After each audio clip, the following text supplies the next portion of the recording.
So we are back. I am on location today.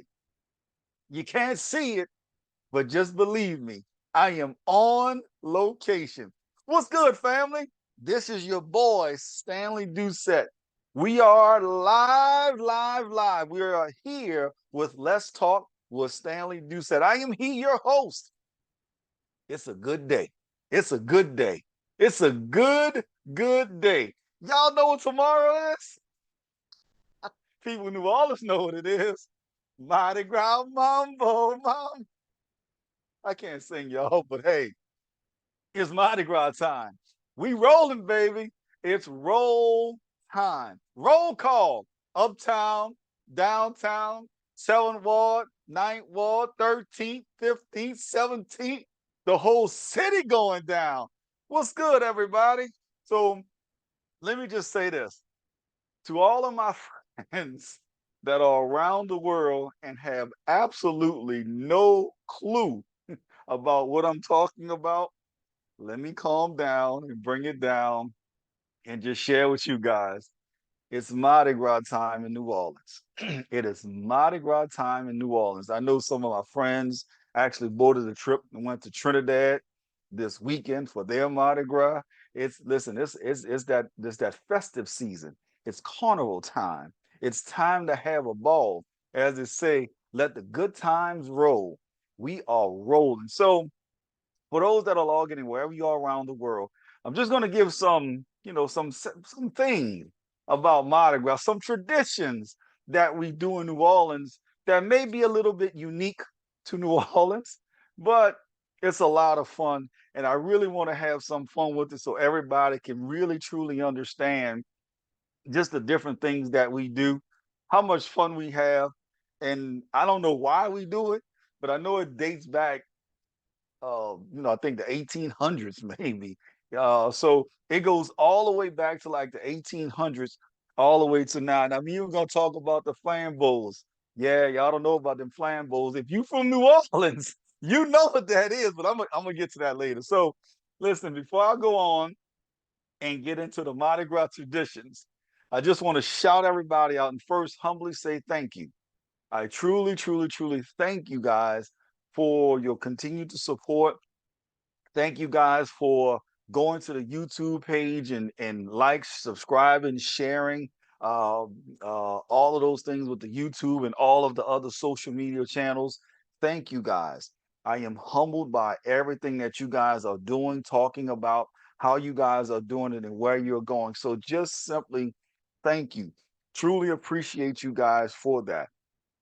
There are times on Mondays that you guys can be doing things anywhere else in the world, anything else, but you take some time out of your busy schedules to log in to us and hear what we're talking about, or going to Let's Talk with StanleyDoucette.com and listen to some of the previous episodes. So I just say thank you guys. Thank you, thank you, thank you. Now, one more thing. Go to all of our social media channels, please. LinkedIn, X, what am I missing? Facebook, um, YouTube, and in my YouTube channel. It's my YouTube channel, and you guys see my see some of the crazy faces I make. Instagram. So go to all of the YouTube channels, excuse me, all of the YouTube channels, but go to all of the social media channels and just take a look. Some things it may catch your eye, and hopefully we're able to pour something into you, and you guys can be able to get some incredible power out of those previous podcasts that we have actually done with different guests, myself solo. So I'm just really excited about it. I'm kind of trying to hurry up and get to it. I bought my black thing out today. It's Mardi Gras time. I don't have a red cup, but I got this black. Oh yeah, y'all get it. Y'all just some of y'all trying to wonder what's in here. It's just punch. hmm It's just punch. That's all. That's all it is. It's just punch. So y'all relax, relax. It's just punch. Some of y'all looking at the screen like whatever, yo. It's just punch. I promise. It's just punch. Now let's get into this. Mardi Gras traditions. Mardi Gras traditions. So one of the biggest, I don't want to say biggest, but a big tradition in New Orleans, obviously is just straight out fun. It's just straight out fun. Mardi Gras is a time in New Orleans where people just have fun. One of the things that I absolutely love about New Orleans is the fact that the hospitality is off the charts for the most part. I mean, it is truly, truly, truly off the charts. I know everybody always laugh with people from New Orleans and say everybody is baby or love or sugar or something, right? You know, somebody be like, baby, uh, so it's a whole bunch of that, sweetie, and you know everybody is greeted in some level of a warm and love and affection that they're greeted with. So that's a tradition that I absolutely love because it's no one here, especially on Mardi Gras. If you hungry, someone somebody will feed you for free. And it's going to be good food. I mean, really good food. Let me give you an example. So there are several times where we went to Mardi Gras parades or whatever. And back in the day when I was a police officer, I would have the family come out and they would be right there. They all of the police, I don't say all of them, but some of the police officer families was in this location. So they were protected. You know, they actually was able to be safe with the kids, didn't have to worry about any crazy thing going on. All of the food was there. So it was a whole bunch of fun and excitement. And the kids had the opportunity to enjoy Mardi Gras, just really, really enjoy Mardi Gras the whole day. And this is the example I would give. There are times where people just come on me like, man, can I get a piece of that steak off the grill? Go ahead, man, get you something. And before you know it, they're coming out with this big old plate of food and a soda, or as they say in New Orleans, a soft drink, right? Let me get that soft drink. So you got that. I mean, it's just so many wonderful things. So you on the plate, you may have red beans and rice, barbecue. You may have another plate with crawfish, shrimp, and crab, some potatoes, turkey necks, some vegetables on. I mean, you never know what may come out of the whole thing. You may go in hungry, coming out with a whole plate to go home to take it to the family or to eat later, right? So you never knew what would be there. So that's just one of the things that just absolutely love, just the hospitality. Mardi Gras cruise, the actual cruise itself. I'm not going to go through all of the cruise and all of the different things, but there are some newer crews that have popped up. A lot of female crews have popped up, and it's just doing and getting bigger and bigger and bigger. And there are clubs, and people are excited and they're happy about it, doing some big things and jumping up and down. So it's a lot of things. So, but the Mardi Gras cruise or the backbone, and some of the bigger ones is Zulu. A lot of people may or may not heard of Zulu, but that's one of the bigger ones that's there. Rex, they call Rex the king of Zulu. People at Zulu say we're the king of Zulu. So just even in that is a competition, right? So there are some things. There's some even some small. I won't say it's a big parade, but it's a lot less to deal with, and that's the truck parade. Well, I mean, they have probably 100+ trucks, 18 wheelers, and people are throwing their Mardi Gras throws off the back of the trucks. I mean, it is absolutely amazing. So the whole day of Mardi Gras, it goes all the way through, and it's just wonderful. Even the weekends before, that Friday, that Saturday, that Monday, that Tuesday, I think is a couple. I think Mardi Gras season lasts about 3 weeks, 2, 3 weeks, right? So there's literal parades all the way through, and it's just wonderful. And unless it's absolutely horrible rain, most of the time rain, sleet, or snow, they are rolling. Now, there's some times where you have some bad weather. So the next day, I know this as a police officer. So the next day, let's say the original parade will start at 7 o'clock. Well, they'll push that one back to 8 o'clock and put the one that was canceled the night before, they'll push that to 6 o'clock. And they'll just run all night. Listen, they don't want anybody to miss anything. And it just rolled downtown New Orleans. It's a great, great time. So the cruise are some tremendous traditions. Zulu have probably one of the most infamous throws. Now I think the crew of Knicks is trying to do a little something with them. I think with the shoes, but Zulu And getting a coconut from Zulu is probably one of the most famed things a lot of people will like to get when they come to Mardi Gras. Is a coconut from the Zulu parade. It is absolutely one of the most magical things. Now, for people who may not know, the Zulu or the coconut, I think I didn't got ahead of myself, but okay, well, so the coconut is actual coconut, right? And it's decorated, hand decorated, painted, all of those good things. And they actually give it off the actual floats to individuals. Back in the day, they used to throw them. they, they had to make an order. They had to do an ordinance because people, you do something and somebody get mad at somebody, they take a coconut and throw it. So they have to make that, we can't do that. But but coconuts are one of the famed things. So now what they do a lot of times they'll hand them down, give it to somebody right there on the spot to give to the festive goers, and it's a lot of fun. The beads in the excuse me, the bands in the parades, man. You get some of the best bands across the country. I mean, literally across the country. You will get some of the top bands across the country. So I know a lot of people get excited about some of the historically black college and university bands, or whether it's Southern University or FAMU or J State, um, Alcorn State. I'm trying to think of some of the ones.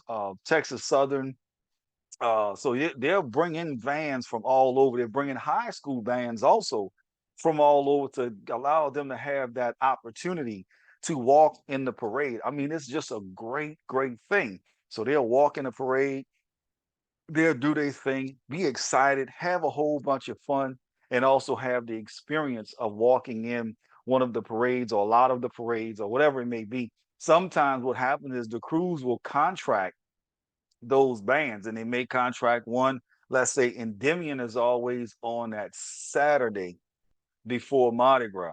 So Endymion may contract Southern and I don't know, FAMU. And then Bacchus would normally rides on that Sunday before Mardi Gras. They would contract them too. So the bands just stay there. Okay, well, we rode in this parade, go to the hotel, come back the next day and do the exact same thing. So they get a lot of the bands, high school bands, a lot of traditional things. So it's a lot of fun with the bands. And of course, a tradition is when the bands get in front, where the mayor of the city is, and most time all of her distinguished guests, whether it's the governor or some other high dignitaries, senators, councilmen, U.S. representatives, state representatives, state senators, all of those people, the political people, and so-called important people. I say it's so-called. They'll sit in this box, but when the bands come, that's also what's called the reviewing stand, where they review all of the bands to see which band was the best, and they actually give prizes out for the best band. So you could imagine when they get to Gallia Hall, what's called Gallia Hall, around there is where they actually is the actual um, judging stand, if you will. And bands start literally blowing. So there's a couple of, when I say blowing, you know, their best outfit or their best routine or whatever you may call it, going right in front the mayor and all of her guests or all of his guests right there, and they just do what they do. One of the other traditions that a lot of people don't think about is as you walk, the parade is going down a street in New Orleans called St. Charles Avenue. There's an overpass. The interstate passes over St. Charles. But as you know, when the interstate, it creates this particular sound wave, right? And when the bands they get there, they know it's coming. That's when they start playing their hardest because it gets very, very loud under the bridge. I mean, very, very loud under the bridge. And then once they pass the bridge, they go, finish the song, and then they may not do anything for maybe another block or so. But yep, do very, very well under that bridge and have a lot of fun. So that's one of the traditions. A lot of people may or may not say it, but a lot of locals go there because they know the bands are really going to perform hard at the unofficial place where they do a lot of blowing and yeah, it's just really, really good. So I really love that tradition as well. Let me see what I got on here. I wrote some stuff down. Beads and throws. Well, I talked about the coconuts, but there's a lot of other throws that people have becoming more comfortable with, and branding their own parade, if you will. I remember the crew of Knicks. I think it's Knicks that have the shoes. Right, it's like a big old thing to get a shoe from the crew of Knicks, and it's decorated. I mean, you have pump stilettos and everything in between, and it's decorated and it's really, really nice. And a lot of people like, oh, I gotta get me a shoe. And I remember the first time I was like, get you a shoe. What you want a shoe for? But it's really nice. It's decorated, and it's just a lot of fun. And they started doing that, so other people are doing different things, but it's a lot of fun. I think Zulu probably created and I could be wrong, so don't y'all can write me. I'm gonna write y'all back. I think Zulu created the custom uh, throw, if you will, which was the coconut, and then other clubs or other parade clubs or whatever you want to call them. Then they started to adapt certain things as well. So the beads and the throws. I mean, you can get an umbrella, you can get the regular beads themselves. Some of the beads light up, some of them don't light up. I mean, it's a whole bunch of things that comes. You get teddy bears, stuffed animals. You name it, you'll probably get it. Whistles, bees. It's a lot. So that is fun in and of itself. Here is now this is the part where I wanted to get to. Let me clear my throat. The food. Let's get to the food. So first of all, there's a TikTok, not TikTok. There's an Instagram a reel, and it's a mother, and it's just basically a mother on New Orleans getting everybody ready to get to the parade. First thing is Zulu starts. Let me put my air quotes up. Supposed to start mhm, at 8 o'clock in the morning. So in order to get a good spot for the parade, you probably have to wake up like 4 o'clock in the morning. Yep, 4 a.m. Now, let me for people that's not from New Orleans, let me just share with you. Mardi Gras Day is one of those days where a lot of people start drinking like at 5 a.m. 5 a.m. And just thinking about this is like, wow, that's a lot. Start drinking like at 5 a.m. By the time the last parade, last float, and people are going home, there are people that I ain't gonna say I'm talking about sloppy. I'm not talking about kind of drunk. I'm talking about sloppy at 8 o'clock in the morning. People sloppy. Now, I don't know why they do it, but they do it. So, anywho, they get up like at 8 o'clock in the morning, and people start. Excuse me, the Zulu will start at like at 8 o'clock in the morning, and they'll just roll. So obviously, people get out early and they start barbecuing, start boiling. Now, I want to say this on the neutral ground. Now, if you're not from New Orleans, you don't know what the neutral ground is, but the neutral ground is what most places call the median, right? It's the neutral ground in New Orleans. It's not the median in New Orleans. It's the neutral ground, right? It's just like we will go to the store and purchase food. In New Orleans, we go and make groceries. So if you come in, know the lingo. I'm just giving you a heads up. That's a bonus. So take it down, all right? So let's talk about this food. So the food, man, the food is off the charts. So your barbecue lovers, yep, got barbecue, boil. So you have boiled crabs, shrimp, crawfish. You may have, not me, boiled turkey necks, boiled vegetables. I know I'm missing a lot. You have sautéed crabs. You have charboiled oysters. Anything seafood related, all kind of fish, all kind of things will be out there. You have fried fish, boiled fish. I mean, one year, y'all gonna laugh, but I'm serious. One year we boiled a deer. Yep, I think it was some deer ribs, and we boiled some deer ribs. When I tell y'all that was the best ribs I've ever had in my life, falling off the bone. Just imagine the seafood flavor in some boiled ribs. It was incredible. And then some people take it, boil it, and let it fall off the bone and then run it over the smoker with some barbecue sauce, man, I'm sorry, I'm probably making some people hungry as we talk about. So you have that, and then you'll have red beans, you'll have spaghetti, you will have all kind of different assortments of salad, incredible amount of soda. Oh, I'm sorry, soft drinks, right?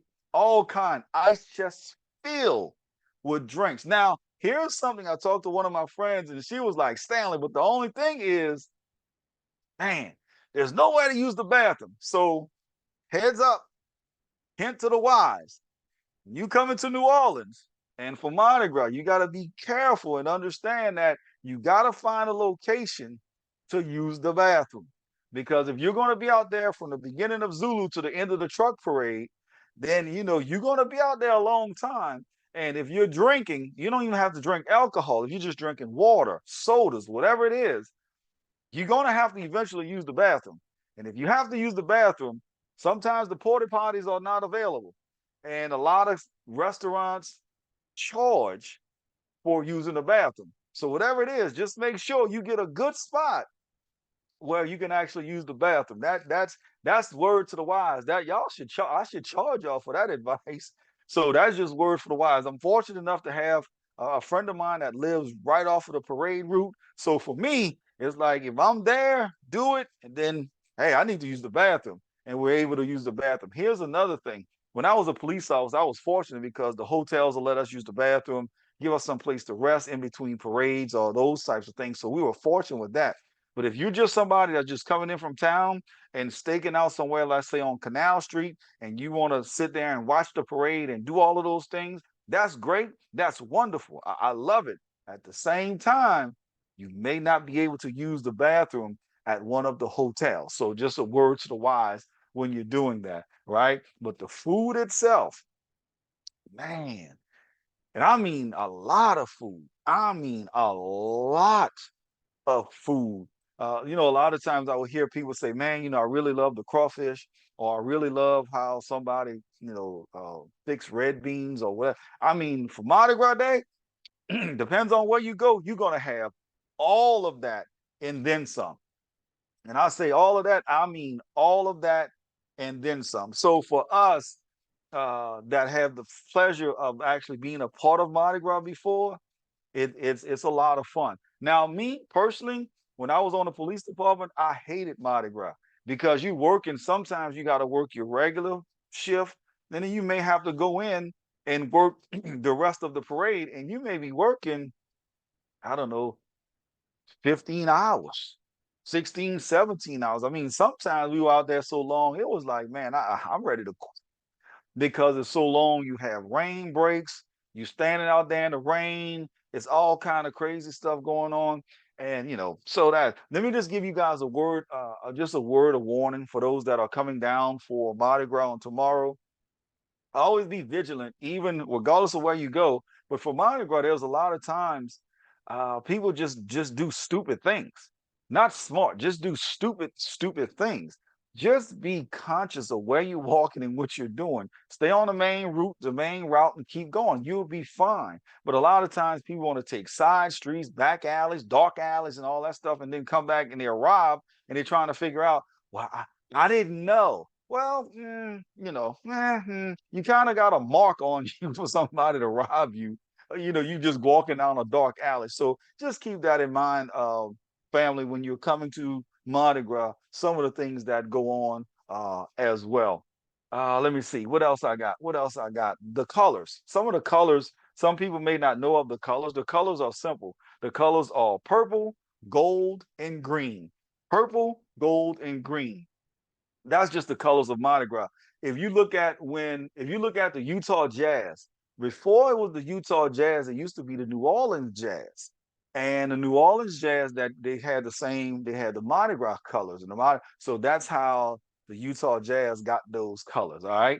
That's just a little history note, so you have those colors. I'm trying to think of what else, some other traditions that go on. Oh, and the music starts playing at 5 a.m. or whenever you get out there. Everybody has some kind of music. And I mean, I've seen on Canal Street or on St. Charles Avenue, where you will have a whole line dance going for 2 blocks. I mean, for 2 blocks. Y'all talking about swag? What is it, swag? Swag surf? Y'all talking about people surfing? I've seen people surfing. I've seen the bus stop. I've seen people play Frankie Beverly in bus stop or line dance for an hour, and I mean just going. You got your drunk cousins out there, your drunk uncle, Uncle Freddie or Uncle Raymond. You got your drunk aunt who cussing everybody out. Yeah, it is just a tradition, and it's a lot of fun if you do it right. It's a lot of fun if you do right. Um, Let me talk about the floats. These floats, some of the floats are just normal floats. It's just basically some people standing on two sides and you just kind of ride down. But then they have these massive floats. When I mean massive, I'm talking like 2 or 3 trailers, if you will, and it's being pulled by these large tractors, and they are massive. These, we call them super floats. They're like 2 levels. I mean, some of them may even be 3 levels at this point. They're absolutely massive. How big they are. Now, that being said, they are absolutely marvelous. They're actually done year round to get ready every year for Mardi Gras season. They probably take about a week or two off. After that, they start stripping them and start redoing them for the following year. So it is awesome. It is absolutely awesome to see how big they are. Now that's the floats. Now back in, I think it was the 1800s, they started with carriages and people just throwing them off the carriages. But as you guys know, back then they didn't have street lights and all of those things and digital lights and not digital lights, what you call them? I forgot. But just lights on the floats and all of those things. What they used to have is called flame bowls, right? And those flame bowls would literally carry the torches along the float so people can see the floats and they can throw them off and all of those things. Well, now you see the flame blowers, they have what do you call it? It's obviously it's all different now. You don't have like you gotta light it. So they have automatic stuff, as I call it, but it's metal. They have the flames out, it's coming, the gas is coming out, so you can light them and they just light the whole parade route. Now what we do is they have like, I call it like a backboard, and they got a backboard and like 4 or 5 flames there, and they carrying their flames all the way down. And now what people do is take coins, what is a nickel, penny, dime, quarter, and half a dollar, and they throw them at the flame board. People trying to like hit off the, I'll call it off the backboard, and you can hear all of the coins and stuff, and they pick up the coins. I don't blame them. They pick up the coins. Hey, no telling. They probably made a good $200-300 by the time, maybe even more by the time they finish up the actual parade. So that's a lot of fun in that. So again, if you're coming or you're going, make sure you find out the time of the parade. Get there early. Get you a nice spot. If you're with some kids, I think there's some restrictions with ladders and what time you can put ladders out, how you can, rope off your locations and all that. But be very careful when you're doing that, because sometimes you have people that didn't know you were there, some people that know you were there. But believe it or not, by the time the actual parade comes, people have literally forgot all about that. And they are so into the parade that they forgot all about this your spot, this my spot, and people walk away with bags and bags of throws and goodies and all kind of different things. So it's incredible to watch. It's incredible to see. I always love when I see it because it makes me smile, because you see people, at least for a moment, is very happy. You see them for a moment, they're smiling and they're high-fiving people, they're dancing with the band. And oh, here's a tradition that most people don't like when they go to the parade, is when a tractor breaks down. So if they're carrying a float and the tractor breaks down, that stops the whole parade.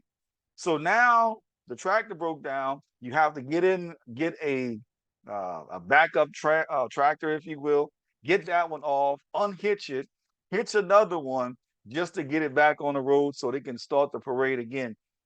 And we've seen some parades where two or three tractors just break down. And those two or three tractors break down. And believe it or not, that adds on an hour, 2 hours, 3 hours, sometimes even 4 hours. And they're still pulling those floats, and people are still there waiting for the parade, waiting for things to come. The bands are still playing, the bands are still walking. So all of those traditions go on. There are some great things, and then there are some things that's kind of like, oh man, why the tractor break down? And you just have to wait until they actually fix it, or a new one comes in. And once the new one comes in, hook it up, parade starts again. So you have all of those traditions. And then the last and final one, I don't say the final one, but one of the last ones for me is, this is interesting. This is it's a powerful sight. So Mardi Gras day, all that day, Tuesday, all the way through, is two things that's very, very interesting. From that Monday to that Tuesday, they don't sweep the city or clean the city with trash. They don't do it. They do it on Saturday night, right? And what they do is they weigh all of the trash, and that gives the city a general total of how many people actually visited New Orleans during the Mardi Gras, during that Mardi Gras time. Now I'm sure by now they have other ways to do it, but that was one of the ways they used to do it. And then the last, I don't say the last, I keep saying the last, but I'll just say the last piece for me is this. At 11:59 or about 11:50, all of the police officers line up on Canal Street and Bourbon Street. And exactly at 12 o'clock, the superintendent of police, all of the police chiefs, and all of the police literally began walk Bourbon Street all the way down and let everybody know Mardi Gras is now over. If you have not seen that, and if you have the opportunity to stay up and to witness it, it's a powerful sight, because it's excuse me, it's wall to wall police officers, and they walk all the way down Bourbon Street and move. I don't want to say move physically move, but as you see all that wave of police officers, and they're making announcements that Mardi Gras is over, and you see the crowd to disperse and all of that stuff. But when you see that sight, it is amazing. And believe it or not, you're going in from Mardi Gras to, I think it's All Saints Day the next day, right? So you going from, you didn't did all kind of dirt, you didn't did all. Listen, I can tell y'all some. I can't tell y'all on the podcast, but if y'all see me, I got some stories for y'all. Some things that go on at Mardi Gras that, ooh wee, if I wrote a book, wow. So, but those are the things that I would say. And if you have an opportunity to see that wall of police officers walking down Bourbon Street, to actually see it, it is absolutely amazing. Most police officers, that's their last walk until it's time to go home. And it's like, can we finish? And as soon as they finish, you see police officers starting to disperse as just as fast as the crowd dispersing. Everybody's ready to go home because everybody's tired and exhausted, unless you're one of the individuals that are assigned to the French Quarter or that district, that police station or what have you, and you have to stay the whole night. Now you don't be too happy, but at least you're finished with most of the Mardi Gras stuff. So that being said, so guys, also when the police come, you also see the street sweepers coming. They're cleaning the street with all of the street sweepers. It's a massive sight. It is absolutely incredible. Moving the barricades and everything. It's just something to see if you want to witness something like that. And then some people are like, man, I don't want to witness that. They just say it's 12 o'clock, time to go home, right? Or time to go back to the hotel. But regardless of what you do, it is absolutely a massive, massive undertaking for the city, but it's so, so powerful. Mardi Gras is so powerful for the city of New Orleans that this year they were supposed to host the actual Super Bowl, and they flip flop. I think it was with Las Vegas to actually have Super Bowl in New Orleans next year, because Super Bowl was going to land in the middle of the actual Mardi Gras season. And they did that one time. They say they'll never do that again, and they held true to their word. They'll never do that again. But now you guys know. You guys understand and know some of the traditions about Mardi Gras. Listen, guys, we'll be back next week. Hit me up. Hit us up on all of our social media channels. Go to our YouTube channel and just check us out. Like, subscribe, and share on Let's Talk with Stanley Doucette. Go to all of them. We have a lot of fun. There's going to be some continued I don't want to say podcast, but just some additional features on the YouTube side for people that are subscribing for our YouTube. We're going to do some additional things for them. So we're having a lot of fun. We're going to have our guests are starting to now fill out. So I'm excited about that. So no, it won't be a whole season of just Stanley. There's going to be some other guests that's going to be with us, and we're going to have a lot of fun. And if you guys want to join me or be a guest. I don't have an issue with anybody being a guest as long as you don't do anything stupid. Outside of that, hey, we can talk about anything and we can make it happen and have a lot of fun with it as long as we're empowering everybody throughout the world. So, with that being said, I love you guys. Thank you guys so much for joining. And hey, let's let the good times roll. Y'all see, I got my music on. I'm sorry, y'all. It's time for me to get out of here because I want to go get my food. I want to go set up. I want to go do some things and have a lot of fun. So that being said, peace and blessings to y'all. And I'll see you guys on the beaches of the world. God bless. Go to my YouTube channel and check me out. Y'all have a great evening, good morning, good night, or whatever it is. See y'all later. Peace. We out.